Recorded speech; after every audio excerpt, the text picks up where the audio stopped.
आए खुदावंद, आज मैं आपके हजूर सिजदे में झुकती हूँ और दुआ करती हूँ कि आप हमारे ख़ानदान के हर फर्द की हिफाजत करें, उन्हें हर किस्म के नुकसान से महफूज रखें, हमें नेकी की राहों पर चलाएं, हमें हर ख़तरे से बचाएं और ज़िंदगी की आजमाइशों का सामना करने में हमारी रहनुमाई करें। मैं दुआ करती हूँ कि आज हमारे ख़ानदान पर कोई मुसीबत ना आए, उन्हें हर किस्म के हादसात से दूर रखें,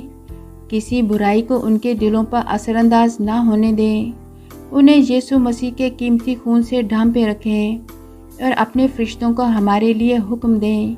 कि वो हमारी सब राहों में हमारी हिफाजत करें, ताकि ऐसा ना हो कि हमारे पाँव को किसी पत्थर से चोट लग जाए। आप हमारे ख़ानदान को ज़हनी सुकून दें ताकि वो किसी बात की फ़िक्र ना करें, उनके दिलों की हिफाजत करें ताकि वो नफ़रत और गुस्से की बजाय सिर्फ़ मोहब्बत का इजहार करें। मैं दुआ करती हूँ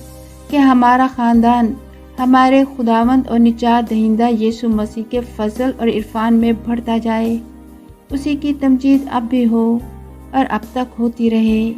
यीशु मसीह के क़ुद्दूस और जलाली नाम के वसीले से, आमीन।